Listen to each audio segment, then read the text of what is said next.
मेरे प्यारे देशवासियों, नमस्कार। मन की बात यानी आपके साथ मिलने का एक शुभ अवसर और अपने परिवारजनों के साथ जब मिलते हैं तो वो कितना सुखद होता है, कितना संतोषदायी होता है। मन की बात के द्वारा आपसे मिलकर मैं यही अनुभूति करता हूँ। और आज तो हमारी साझा यात्रा का ये 108वां एपिसोड है। हमारे यहाँ 108 अंक का महत्व, उसकी पवित्रता एक गहन अध्ययन का विषय है। माला में 108 मन के, 108 बार जप, 108 दिव्य क्षेत्र, मंदिरों में 108 सीढ़ियां, 108 घंटियां, 108 का ये अंक असीम आस्था से जुड़ा हुआ है। इसलिए मन की बात का 108वां एपिसोड मेरे लिए और खास हो गया है। इन 108 एपिसोड्स में हमने जन भागीदारी के कितने ही उदाहरण देखे हैं, उनसे प्रेरणा पाई है। अब इस पड़ाव पर पहुंचने के बाद हमें नए सिरे से नई ऊर्जा के साथ और तेज गति से बढ़ने का संकल्प लेना है। और ये कितना सुखद संयोग है कि कल का सूर्योदय 2024 का प्रथम सूर्योदय होगा। हम वर्ष 2024 में प्रवेश कर चुके होंगे। आप सभी को 2024 की बहुत बहुत शुभकामनाएं। साथियों, मन की बात सुनने वाले कई लोगों ने मुझे पत्र लिखकर अपने यादगार पल साझा किए हैं। ये 140 करोड़ भारतीयों की ताकत है कि इस वर्ष हमारे देश ने कई विशेष उपलब्धियां हासिल की है। इसी साल नारी शक्ति वंदन अधिनियम पास हुआ, जिसकी प्रतीक्षा बरसों से थी। बहुत सारे लोगों ने पत्र लिखकर भारत के 5वीं सबसे बड़ी अर्थव्यवस्था बनने पर खुशी जाहिर की। अनेक लोगों ने मुझे G20 समिट की सफलता याद दिलाई। साथियों, आज भारत का कोना कोना आत्मविश्वास से भरा हुआ है। विकसित भारत की भावना से, आत्मनिर्भरता की भावना से ओतप्रोत है। 2024 में भी हमें इसी भावना और मोमेंटम को बनाए रखना है। दिवाली पर रिकॉर्ड कारोबार ने ये साबित किया कि हर भारतीय वोकल फॉर लोकल के मंत्र को महत्व दे रहा है। साथियों, आज भी कई लोग मुझे चंद्रयान-3 की सफलता को लेकर संदेश भेजते रहे हैं। मुझे विश्वास है कि मेरी तरह आप भी हमारे वैज्ञानिकों और विशेषकर महिला वैज्ञानिकों को लेकर गर्व का अनुभव करते होंगे। साथियों, जब नाटू नाटू को ऑस्कर मिला तो पूरा देश खुशी से झूम उठा। द एलिफेंट विस्परर्स को सम्मान की बात जब सुनी तो कौन खुश नहीं हुआ। इनके माध्यम से दुनिया ने भारत की क्रिएटिविटी को देखा और पर्यावरण के साथ हमारे जुड़ाव को समझा। इस साल स्पोर्ट्स में भी हमारे एथलीटों ने जबरदस्त प्रदर्शन किया।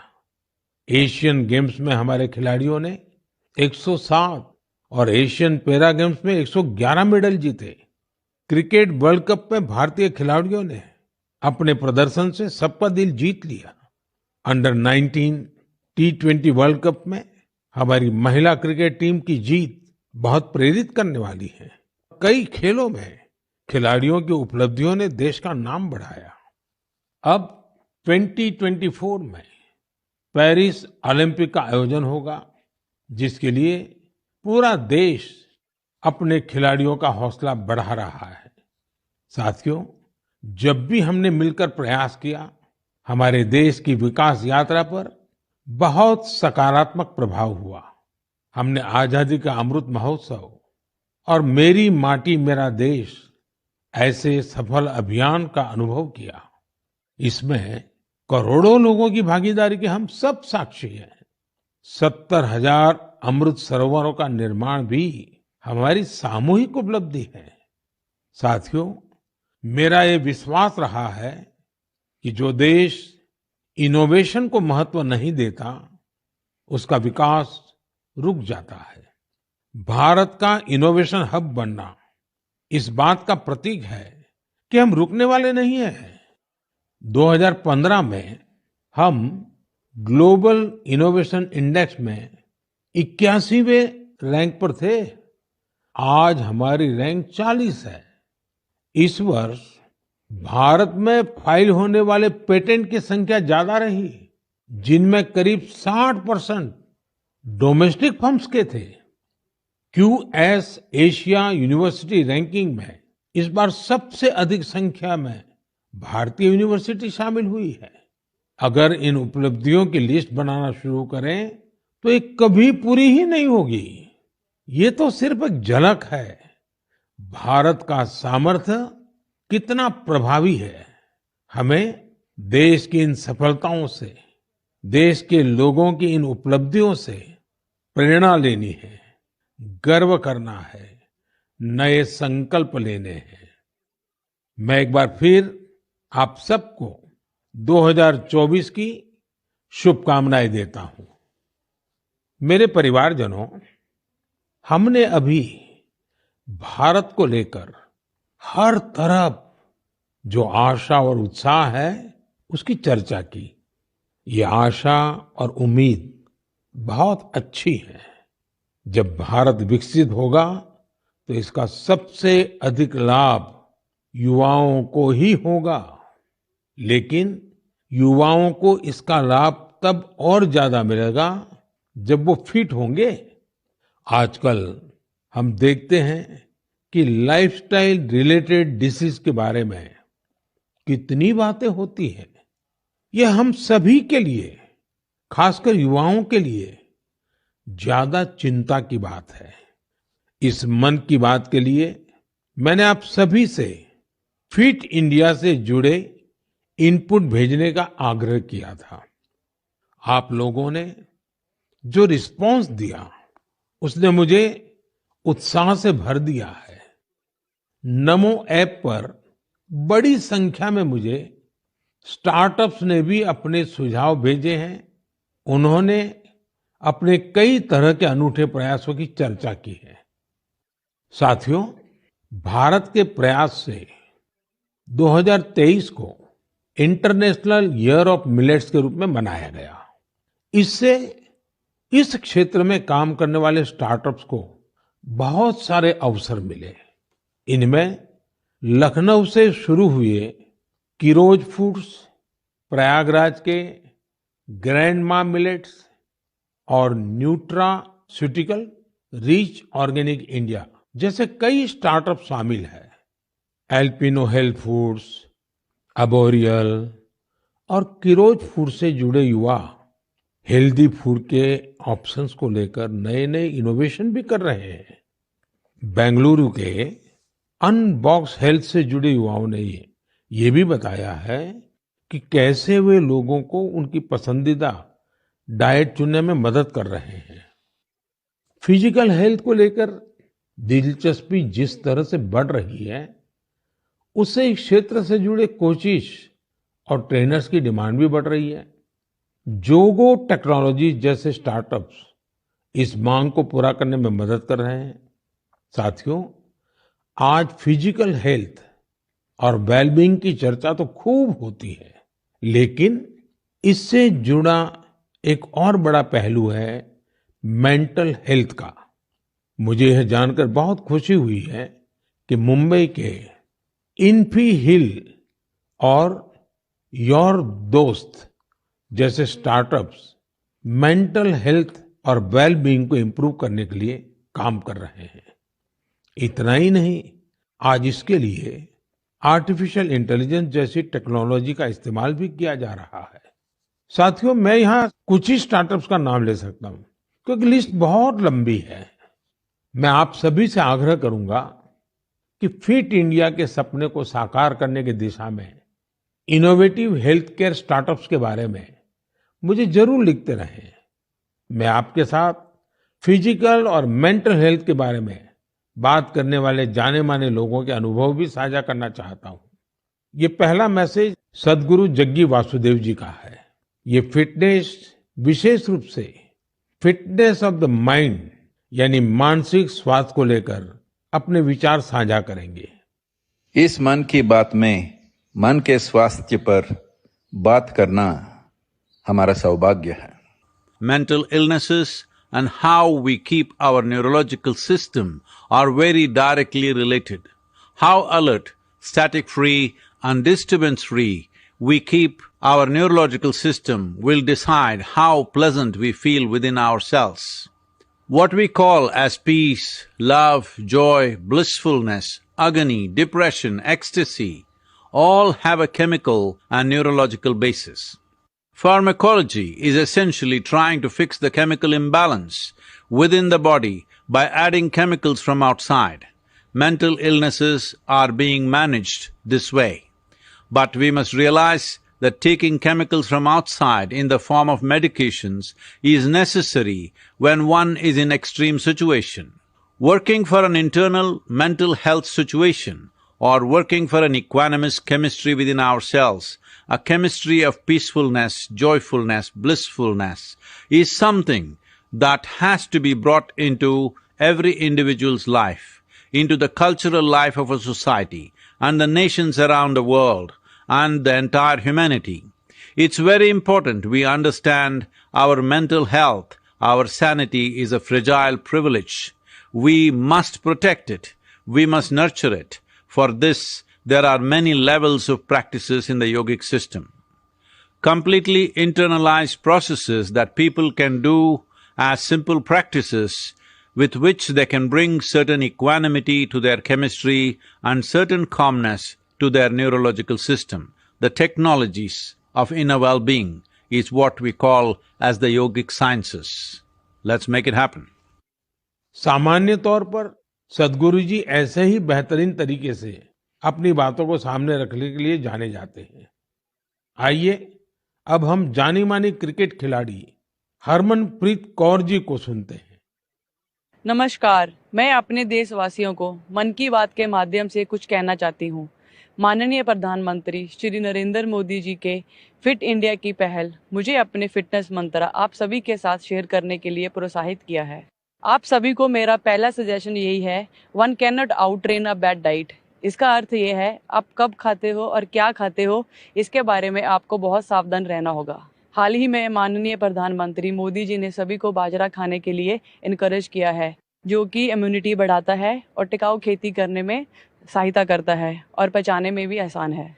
रेगुलर एक्सरसाइज और 7 घंटे की पूरी नींद बॉडी के लिए बहुत ज़रूरी है और फिट रहने के लिए मदद करती है। इसके लिए बहुत डिसिप्लिन एंड कंसिस्टेंसी की ज़रूरत होगी। जब आपको इसका रिजल्ट मिलने लग जाएगा तो आप डेली खुद ही एक्सरसाइज करना स्टार्ट कर दोगे। मुझे आप सबसे बात करने और अपना फिटनेस मंत्र शेयर करने का अवसर देने के लिए माननीय प्रधानमंत्री जी का बहुत धन्यवाद। हरमनप्रीत जी जैसी प्रतिभाशाली खिलाड़ी की बातें निश्चित रूप से आप सभी को प्रेरित करेगी। आइए ग्रैंड मास्टर विश्वनाथन आनंद जी को सुने। हम सभी जानते हैं कि उनके खेल शतरंज के लिए मेंटल फिटनेस का कितना महत्व है। Namaste. I'm Vishwanathan Anand. You have seen me play chess, and very often I'm asked, what is your fitness routine? Now, chess requires a lot of focus and patience. So I do the following, which keeps me fit and agile. I do yoga 2 times a week. I do cardio 2 times a week. And 2 times a week, I focus on flexibility, stretching, weight training, and I tend to take 1 day off per week. All of these are very important for chess. You need to have the stamina to last 6 or 7 hours of intense mental effort, but you also need to be flexible to be able to sit comfortably, and the ability to regulate your breath to calm down is helpful when you want to focus on some problem, which is usually a chess game. My fitness tip to all Man Ki Baat listeners would be to keep calm and focus on the task at hand. The best fitness tip, for me, absolutely the most important fitness tip, is to get a good night's sleep. Do not start sleeping for 4 and 5 hours a night. I think 7 or 8 is an absolute minimum. So we should try as hard as possible to get a good night's sleep, because that is when the next day you're able to get through the day in calm fashion. You don't make impulsive decisions. You're in control of your emotions. For me, sleep is the most important fitness tip. आइए अब अक्षय कुमार जी को सुनते हैं। नमस्कार, मैं हूं अक्षय कुमार। सबसे पहले तो मैं हमारे आदरणीय प्रधानमंत्री जी का बहुत शुक्रिया करता हूं कि उनके मन की बात में मुझे भी अपने मन की बात आपको कह पाने का एक छोटा सा मौका मिला। आप लोग जानते हैं कि मैं फिटनेस के लिए जितना पैशनेट हूं, उससे भी कई ज्यादा पैशनेट हूं नेचुरल तरीके से फिट रहने के लिए। मुझे ना ये फैंसी जिम से ज्यादा पसंद है बाहर स्विमिंग करना, बैडमिंटन खेलना, सीढ़ियां चढ़ना, मुद्गर से कसरत करना, अच्छा हेल्दी खाना खाना। जैसे मेरा ये मानना है कि शुद्ध घी अगर सही मात्रा में खाया जाए तो हमें फायदा करता है, लेकिन मैं देखता हूं कि बहुत से यंग लड़के लड़कियां इस वजह से घी नहीं खाते कि कहीं वो मोटे ना हो जाए। बहुत जरूरी है कि हम ये समझें कि क्या हमारी फिटनेस के लिए अच्छा है और क्या बुरा है। डॉक्टर्स की सलाह से आप अपना लाइफस्टाइल बदलो, ना कि किसी फिल्म स्टार की बॉडी देखकर। एक्टर स्क्रीन पे जैसे दिखते हैं वैसे तो कई बार होते भी नहीं है। कई तरह के फिल्टर और स्पेशल इफेक्ट्स यूज होते हैं और हम उसे देखकर अपने शरीर को बदलने के लिए गलत तरीके शॉर्टकट का इस्तेमाल करना शुरू कर देते हैं। आजकल इतने सारे लोग स्टेरॉइड लेकर ये 6 पैक 8 पैक इसके लिए चल पड़ते हैं। यार, ऐसे शॉर्टकट से बॉडी ऊपर से फूल जाती है लेकिन अंदर से खोखली रह जाती है। आप लोग याद रखिएगा कि shortcut can cut your life short. आपको शॉर्टकट नहीं, लॉन्ग लास्टिंग फिटनेस चाहिए। दोस्तों, फिटनेस एक तरह की तपस्या है, इंस्टेंट कॉफी या 2 मिनट का नूडल नहीं है। इस नए साल में अपने आप से वादा करो, नो केमिकल्स, नो शॉर्टकट, कसरत, योग, अच्छा खाना, वक्त पे सोना, थोड़ा मेडिटेशन और सबसे जरूरी, जैसे आप दिखते हो ना, उसे खुशी से एक्सेप्ट करो। आज के बाद फिल्टर वाली लाइफ नहीं, फिटर वाली लाइफ जियो। Take care. जय महाकाल। इस सेक्टर में कई और स्टार्टअप्स हैं, इसलिए मैंने सोचा कि एक युवा स्टार्टअप फाउंडर से भी चर्चा की जाए जो इस क्षेत्र में बेहतरीन काम कर रहे हैं। नमस्कार, मेरा नाम ऋषभ मल्होत्रा है और मैं बैंगलोर का रहने वाला हूं। मुझे ये जानकर बेहद खुशी हुई कि मन की बात में फिटनेस पर चर्चा हो रही है। मैं खुद फिटनेस की दुनिया से बिलोंग करता हूं और बैंगलोर में हमारा एक स्टार्टअप है जिसका नाम है तगड़ा रहो। हमारा स्टार्टअप भारत के पारंपरिक व्यायाम को आगे लाने के लिए बनाया गया है। भारत के पारंपरिक व्यायाम में एक बहुत ही अद्भुत व्यायाम है जो है गदा व्यायाम, और हमारा पूरा फोकस गदा और मुग्दर व्यायाम पर ही है। लोगों को जानकर आश्चर्य होता है कि आप गदा से सारी ट्रेनिंग कैसे कर लेते हैं। मैं ये बताना चाहूंगा कि गदा व्यायाम हजारों साल पुराना व्यायाम है और ये हजारों सालों से भारत में चलता आ रहा है। आपने इसे छोटे बड़े अखाड़ों में देखा होगा और हमारे स्टार्टअप के माध्यम से हम इसे एक आधुनिक फॉर्म में वापस लेके आए हैं। हमें पूरे देश से बहुत प्यार मिला है, बहुत अच्छा रिस्पांस मिला है। मन की बात के माध्यम से मैं ये बताना चाहूंगा कि इसके अलावा भी भारत में बहुत से ऐसे प्राचीन व्यायाम हैं, हेल्थ और फिटनेस से रिलेटेड विधि है जो हमें अपनानी चाहिए और दुनिया में आगे भी सिखानी चाहिए। मैं फिटनेस की दुनिया से हूं तो आपको एक पर्सनल टिप देना चाहूंगा। गदा व्यायाम से आप अपना बल, अपनी ताकत, अपना पोस्चर और अपनी ब्रीदिंग को भी ठीक कर सकते हैं। तो गदा व्यायाम को अपनाएं और इसे आगे बढ़ाएं। जय हिंद। साथियों, हर किसी ने अपने विचार रखे हैं, लेकिन सबका एक ही मंत्र है, हेल्दी रहें, फिट रहें। 2024 की शुरुआत करने के लिए आपके पास अपनी फिटनेस से बड़ा संकल्प और क्या होगा। मेरे परिवारजनों, कुछ दिन पहले काशी में एक एक्सपेरिमेंट हुआ था जिसे मैं मन की बात के श्रोताओं को जरूर बताना चाहता हूं। आप जानते हैं कि काशी तमिल संगमम में हिस्सा लेने के लिए हजारों लोग तमिलनाडु से काशी पहुंचे थे। वहां मैंने उन लोगों से संवाद के लिए artificial intelligence AI tool Bhashini का सार्वजनिक रूप से पहली बार उपयोग किया।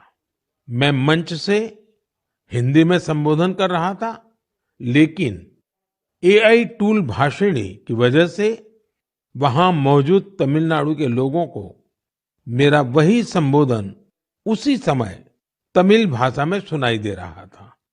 काशी तमिल संगमम में आए लोग इस प्रयोग से बहुत उत्साहित दिखे। वो दिन दूर नहीं जब किसी एक भाषा में संबोधन हुआ करेगा और जनता रियल टाइम में उसी भाषण को अपनी भाषा में सुना करेगी। ऐसा ही फिल्मों के साथ भी होगा। जब जनता सिनेमा हॉल में एआई की मदद से रियल टाइम ट्रांसलेशन सुना करेगी, आप अंदाजा लगा सकते हैं कि जब ये टेक्नोलॉजी हमारे स्कूलों, हमारे अस्पतालों, हमारी अदालतों में व्यापक रूप से इस्तेमाल होने लगेगी तो कितना बड़ा परिवर्तन आएगा। मैं आज की युवा पीढ़ी से आग्रह करूंगा कि रियल टाइम ट्रांसलेशन से जुड़े एआई टूल्स को और एक्सप्लोर करें, उन्हें 100% फुल प्रूफ बनाएं। साथियों, बदलते हुए समय में हमें अपनी भाषाएं बचानी भी हैं और उनका संवर्धन भी करना है। अब मैं आपको झारखंड के एक आदिवासी गांव के बारे में बताना चाहता हूं। इस गांव ने अपने बच्चों को मातृभाषा में शिक्षा देने के लिए एक अनूठी पहल की है।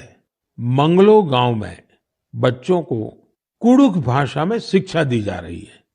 इस स्कूल का नाम है कार्तिक उरांव आदिवासी कुडुख स्कूल। इस स्कूल में 300 आदिवासी बच्चे पढ़ते हैं। कुडुख भाषा उरांव आदिवासी समुदाय की मातृभाषा है। कुडुख भाषा की अपनी लिपि भी है, जिसे तोलंग सिकी नाम से जाना जाता है। ये भाषा धीरे धीरे विलुप्त होती जा रही थी, जिसे बचाने के लिए इस समुदाय ने अपनी भाषा में बच्चों को शिक्षा देने का फैसला किया है।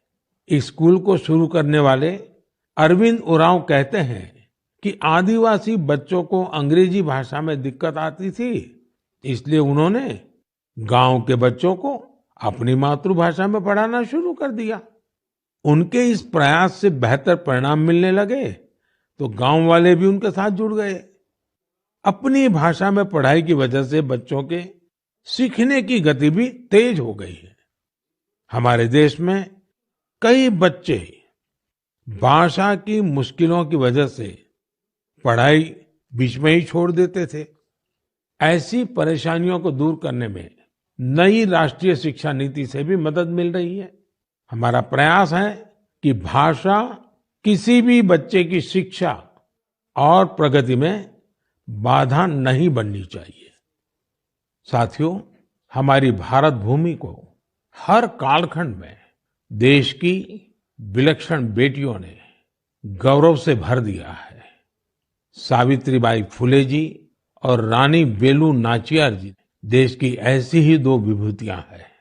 उनका व्यक्तित्व ऐसे प्रकाश स्तंभ की तरह है जो हर युग में नारी शक्ति को आगे बढ़ाने का मार्ग दिखाता रहेगा। आज से कुछ ही दिनों बाद 3 जनवरी को हम सभी इन दोनों की जन्म जयंती मनाएंगे। सावित्रीबाई फुले जी का नाम आते ही सबसे पहले शिक्षा और समाज सुधार के क्षेत्र में उनका योगदान हमारे सामने आता है। वे हमेशा महिलाओं और वंचितों की शिक्षा के लिए जोरदार तरीके से आवाज उठाती रही।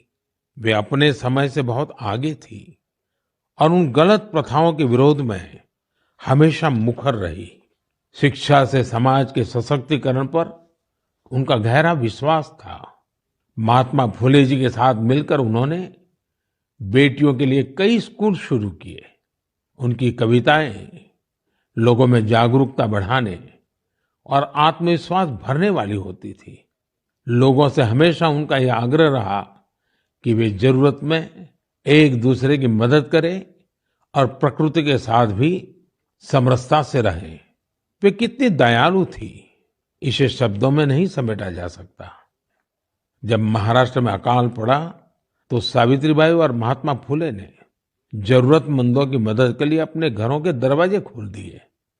सामाजिक न्याय का ऐसा उदाहरण विरले ही देखने को मिलता है। जब वहां प्लेग का भय व्याप्त था तो उन्होंने खुद को लोगों की सेवा में झोंक दिया। इस दौरान वे खुद इस बीमारी की चपेट में आ गई। मानवता को समर्पित उनका जीवन आज भी हम सभी को प्रेरित कर रहा है। साथियों, विदेशी शासन के खिलाफ संघर्ष करने वाली देश की कई महान विभूतियों में से एक नाम रानी वेलु नाचियार का भी है। तमिलनाडु के मेरे भाई बहन आज भी उन्हें वीरा मंगई यानी वीर नारी के नाम से याद करते हैं। अंग्रेजों के खिलाफ रानी वेलु नाचियार जिस बहादुरी से लड़ी और जो पराक्रम दिखाया वो बहुत ही प्रेरित करने वाला है।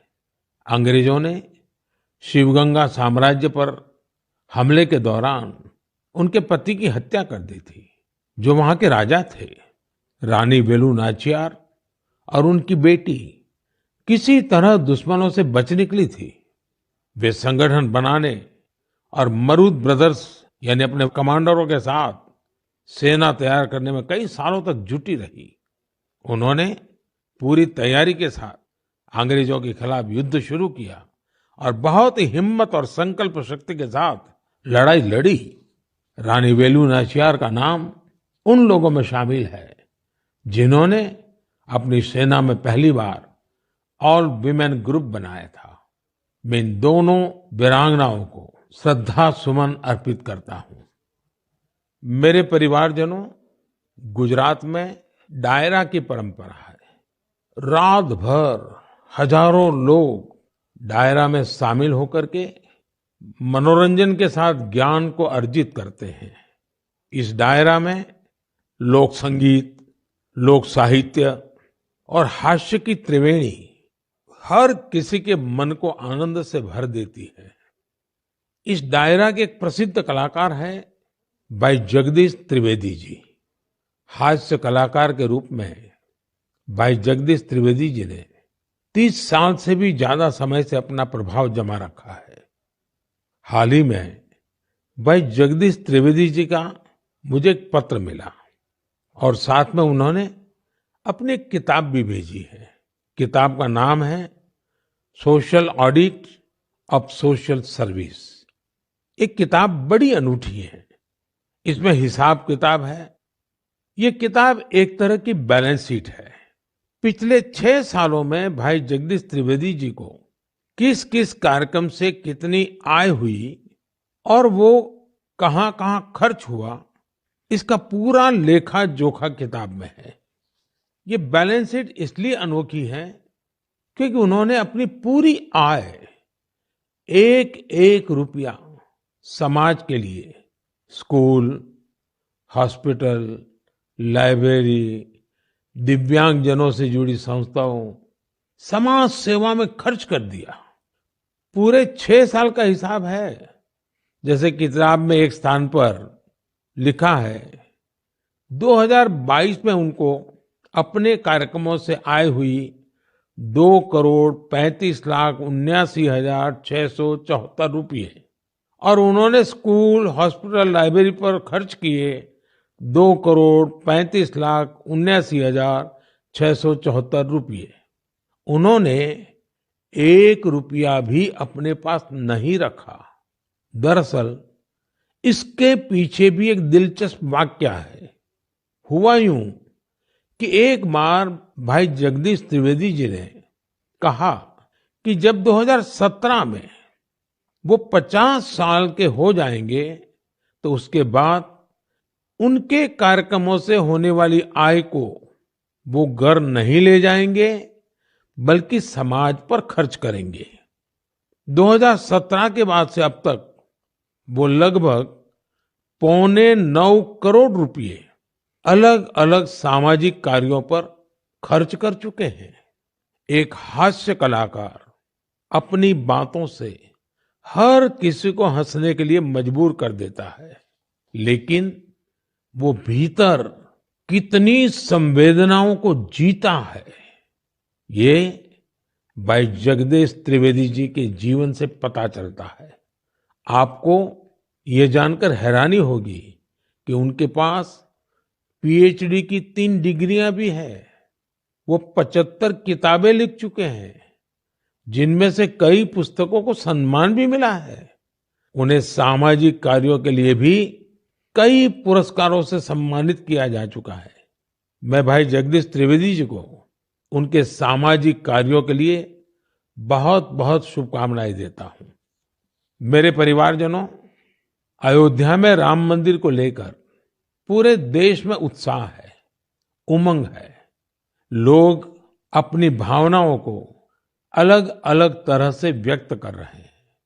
आपने देखा होगा, बीते कुछ दिनों में श्री राम और अयोध्या को लेकर कई सारे नए गीत, नए भजन बनाए गए हैं।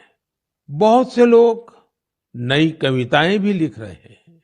इसमें बड़े बड़े अनुभवी कलाकार भी हैं, तो नए उभरते युवा साथियों ने भी मन को मोह लेने वाले भजनों की रचना की है। कुछ गीतों और भजनों को तो मैंने भी अपने सोशल मीडिया पर शेयर किया है। ऐसा लगता है कि कला जगत अपनी अनूठी शैली में इस ऐतिहासिक क्षण का सहभागी बन रहा है। मेरे मन में एक बात आ रही है कि क्या हम सभी लोग ऐसी सारी रचनाओं को एक कॉमन हैशटैग के साथ शेयर करें। मेरा आपसे अनुरोध है कि हैशटैग श्री राम भजन के साथ आप अपनी रचनाओं को सोशल मीडिया पर शेयर करें। ये संकलन भावों का, भक्ति का ऐसा प्रवाह बनेगा जिसमें हर कोई राममय हो जाएगा। मेरे प्यारे देशवासियों, आज मन की बात में मेरे साथ बस इतना ही। 2024 अब कुछ ही घंटे दूर है। भारत की उपलब्धियां हर भारतवासी की उपलब्धि है। हमें पंच प्राणों का ध्यान रखते हुए भारत के विकास के लिए निरंतर जुटे रहना है। हम कोई भी काम करें, कोई भी फैसला लें, हमारी सबसे पहली कसौटी यही होनी चाहिए कि इससे देश को क्या मिलेगा, इससे देश का क्या लाभ होगा। राष्ट्र प्रथम, नेशन फर्स्ट, इससे बड़ा कोई मंत्र नहीं। इसी मंत्र पर चलते हुए हम भारतीय अपने देश को विकसित बनाएंगे, आत्मनिर्भर बनाएंगे। आप सभी 2024 में सफलताओं की नई ऊंचाई पर पहुंचे।